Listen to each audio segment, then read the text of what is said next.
여러분, 솔직하게 말씀드릴게요. 이 영상 끝까지 안 보시면 나중에 후회하실 수 있습니다. 일본이 80년 만에 처음으로 다시 군대를 가지려 하고 있어요. 그것도 미국 대통령이 직접 밀어주면서요. 트럼프가 일본 총선에 개입했습니다. G7 국가 선거에 미국 대통령이 직접 나선 건 역사상 처음이에요. 왜 그랬을까요? 일본이 강해지면 미국 이익이거든요. 근데요, 한국 입장에선 얘기가 완전히 달라요. 일본이 정식 군대 가지면요, 동북아 판도가 바뀝니다. 그리고 가장 먼저 영향받는 나라가 어딜까요? 우리나라요. 역사적으로 일본이 군대 키울 때마다 한반도가 영향받았어요. 이번에도 다를 게 없습니다. 독도 문제, 역사 문제, 군사 균형, 다 흔들릴 수 있어요. 우리가 모르고 있으면 손해보는 거예요. 지금 일본 국회에선 헌법 개정 논의가 한창이에요. 이번 총선에서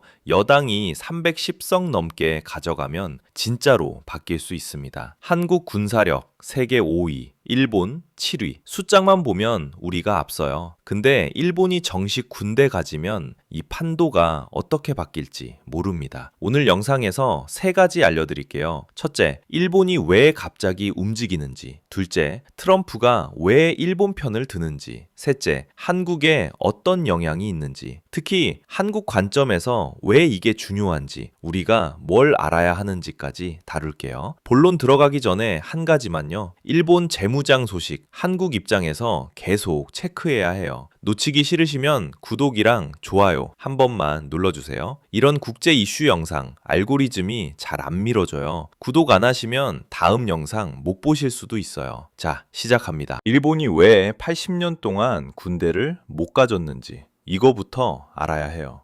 1945년 일본이 항복했어요. 히로시마, 나가사키에 원폭 맞고 완전히 무릎 꿇은 거죠. 태평양 전쟁 때 일본이 뭘 했는지 아시죠? 진주만 기습, 난징 학살, 위안부, 강제징용, 아시아 전체를 피바다로 만들었어요. 그래서 미국이 확실하게 못 박은 거예요. 다시는 전쟁 못하게 만들어버린 겁니다. 그때 미국 맥아더 장군이 일본 새 헌법을 만들었어요. 핵심이 뭐냐면요, 재구조 전쟁 포기 조항이에요. 내용이 뭐냐면요, 첫째, 전쟁 안 한다. 둘째, 군대 안 가진다. 셋째, 다른 나라 공격할 권리 포기한다. 완전히 발톱을 뽑아버린 거예요. 호랑이 이빨 다 뽑고 우리에 가둬놓은 거죠. 다시는 전쟁 못 일으키게요. 그래서 일본엔 군대가 없어요. 대신 자위대라는 게 있죠. 이름부터가 스스로 지킨다는 뜻이에요. 공격은 못하고 방어만 한다는 거예요. 누가 쳐들어오면 막기만 하고 먼저 때리는 건 절대 안 된다는 거죠. 근데 웃긴 게 뭐냐면요, 자위대 규모가 세계 7위예요. 병력 32만 명, 이지스함 8척, 전투기 340대, 잠수함 20척, F-35 스텔스 전투기도 147대 도입하고 있어요. 5세대 전투기를요. 방어용이라고 하기엔 좀 그렇죠. 군대 아니라면서 이 정도 전력을 갖고 있는 거예요. 껍데기만 자위대지 실질적으론 세계 최강급 군사력이에요. 문제는 이거예요. 자위대는 해외 파병도 제한되고 선제 공격도 못해요. 법적으로 손발이 묶여 있는 거죠. 재밌는 건 뭐냐면요, 한국전쟁 터지고 나서 미국 생각이 바뀐 거예요. 일본도 좀 싸워야겠네? 그래서 자위대가 만들어진 거예요. 처음엔 경찰 예비대라고 불렀어요. 군대 아니라고 우기려고요. 그러다 자위대로 이름 바꾸고 점점 커진 거죠. 일본 우파들은 80년 동안 이걸 갈아엎으려고 했어요. 근데 번번이 실패했죠. 그러다 지금 기회가 온 겁니다. 다카이치 사나에. 이 사람이 지금 일본 총리예요. 일본 역사상 첫 여성 총리죠. 근데 첫 여성 총리라서 주목받는 게 아니에요. 이 사람의 정치 성향이 문제예요. 별명이 있어요. 여자 아베. 아베 신조가 누군지 아시죠? 20년 전에 헌법 개정 밀어붙이다가 실패한 총리요. 다카이치는 아베보다 더 강경해요. 아베가 못한 걸 자기가 해내겠다는 거죠. 20년 전에 자기 홈페이지에 이렇게 썼어요. 일본은 국방군을 보유한다. 자위대가 아니라 국방군이요. 국방군. 정식 군대를 만들겠다는 거예요.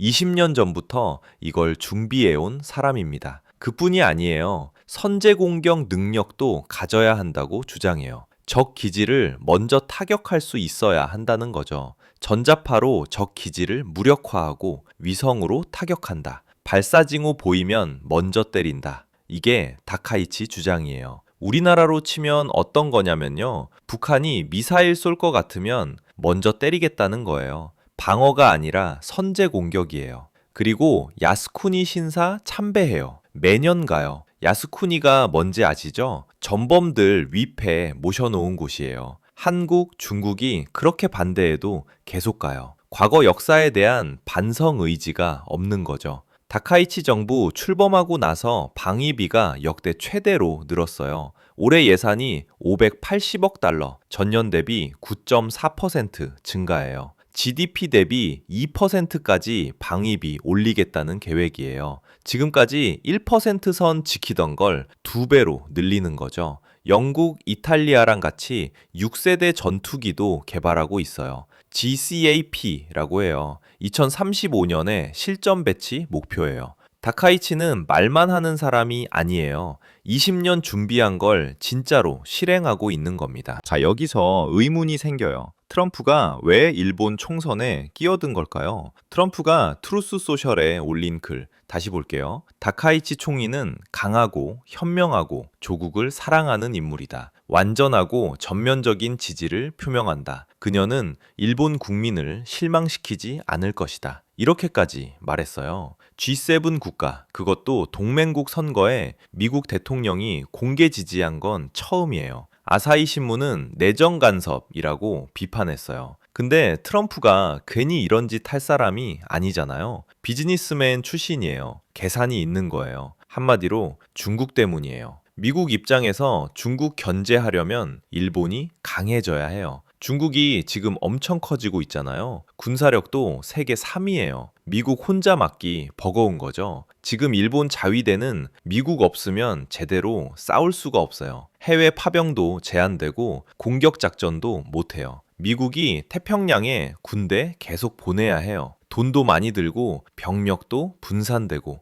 효율이 안 나는 거죠. 근데 일본이 정식 군대 가지면 어떻게 돼요? 미국이 안 나서도 일본 혼자 중국 상대할 수 있는 거예요. 미국 입장에선 완전 이득이에요. 돈도 덜 들고 병력도 덜 보내면서 중국 견제는 그대로 되니까요. 트럼프 첫 임기 때부터 동맹국의 방위비 분담 더 하라고 압박했잖아요. 한국한테도 그랬고요. 일본이 알아서 군대 키우고 알아서 중국 막아주면 미국 입장에선 최고의 시나리오인 거죠. 문제는 한국이에요. 미국이 일본 밀어주면 한국 입장이 애매해지거든요. 한미일 삼각동맹에서 힘의 균형이 바뀌는 거예요. 미국이 한국한테도 뭐 요구할 수 있어요. 일본이랑 더 협력하라. 군비 더 늘려라. 압박이 커질 수 있는 거죠. 그래서 트럼프가 다카이치를 밀어주는 거예요. 일본 재무장이 미국 국익에 딱 맞거든요. 자, 이제 본론이에요.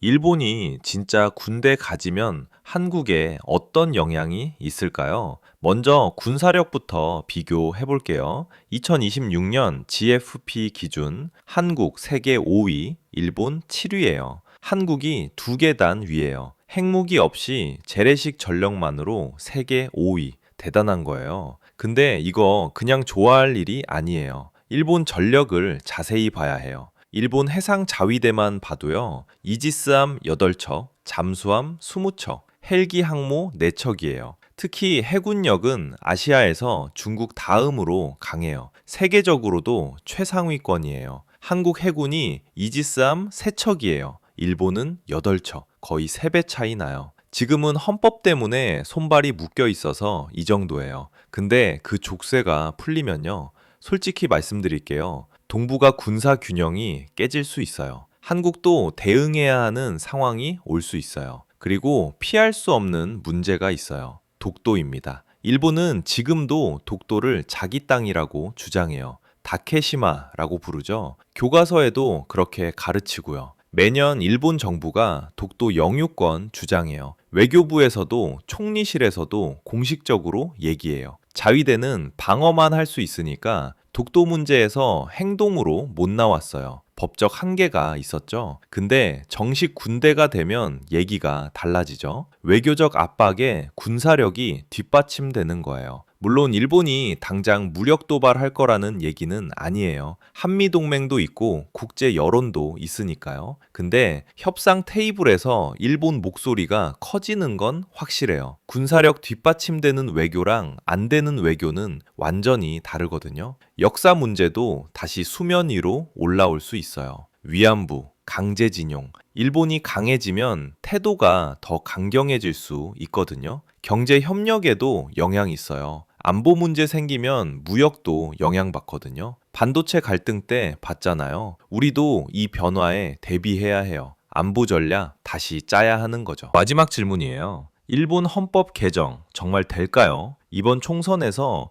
자민당이 300석 넘게 가져갈 전망이에요. 열린여당 유신회까지 합치면 310석 훌쩍 넘어요. 헌법 개정안 발의하려면 3분의 2, 그러니까 310석이 필요해요. 딱 그 선을 넘을 가능성이 높아요. 자민당이랑 유신회는 이미 연정 합의문에 헌법 개정을 명시했어요. 재구조 개정, 스파이 방지법 다 들어가 있어요. 물론 발의만 한다고 바로 되는 건 아니에요. 국민투표를 통과해야 해요. 근데 일본 여론도 변하고 있어요. 북한 미사일, 중국 위협 때문에 자위대 강화, 지지하는 사람이 늘고 있거든요. 특히 젊은 세대는 전쟁의 기억이 없잖아요. 평화 헌법에 대한 애착도 덜해요. 트럼프 지지에 여당 압승에 여론 변화까지 조건이 다 맞아 떨어지고 있어요. 80년 만에 일본이 진짜 바뀔 수 있습니다. 이건 과장이 아니에요. 오늘 영상 정리해 드릴게요. 첫째, 일본은 80년간 헌법 때문에 군대를 못 가졌어요. 근데 지금 그 족쇄가 풀리려 하고 있어요. 둘째, 트럼프는 중국 견제하려고